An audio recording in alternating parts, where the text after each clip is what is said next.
Shagee mandarina ko, shagee burtukaana ko, shagee biyya ko furtuuma rummaan ko.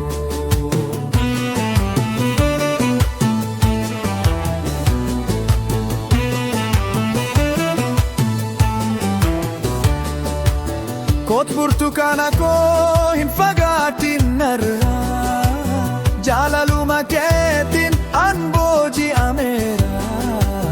Tolcheetoo si uume Rabbi waa hundaa, barbaade tan dhabee mudaa tokko sirraa. Koot burtukaana koo hin fagaatin narraa, jaalaluma keetiin an booji'ameera. Tolcheetoo si uume Rabbi waa hundaa, barbaade tan dhabee mudaa tokko sirraa. Bareeda keerraa jaatakka naaf yamii, akka hunda caaltu hin godhatin mamii. Shaggee uumamni kee hudhaan waan raajiiti, qabni kee martinuu siddisaa biraati.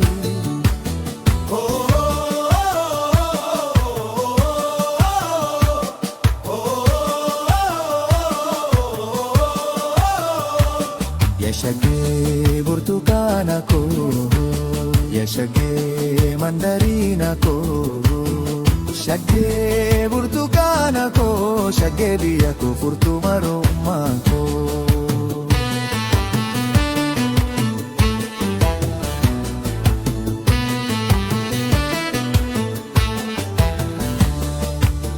Kullee ija kuulaa nyaara bisii guutee, dabasa jiffattee na qalqaanii toltee.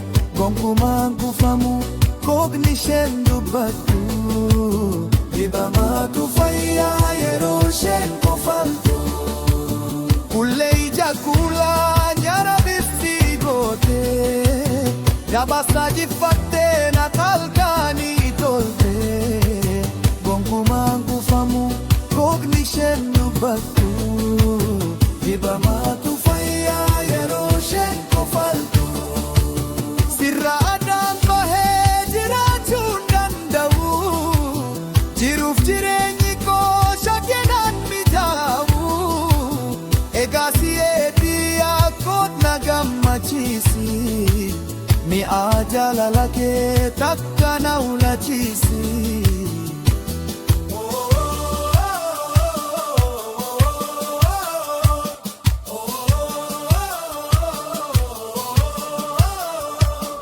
Shagee burtukaana ko, shagee mandarina ko, shagee burtukaana ko, shagee biyya ko furtuuma rummaan ko.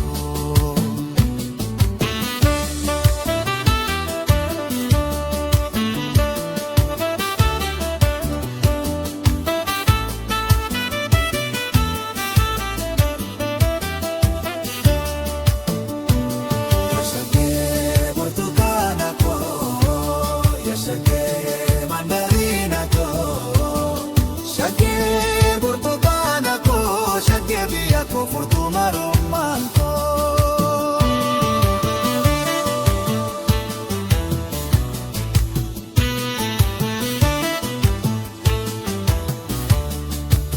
Koot burtukaana koo hin fagaatin narraa, jaalaluma keetiin an booji'ameera. Tolcheetoo si uume Rabbi waa hundaara, barbaade tan dhabee bareeda keerraa jaatakka naaf yamii, akka hunda caaltu hin godhatin mamii. Shaggee uumamni kee hudhaan waan raajiiti, qabni kee martinuu siddisaa biraati. Sirraa addaan bahee jiraachuun danda'u, jiruuf jireenyi koo shaggeenaan mijaa'u.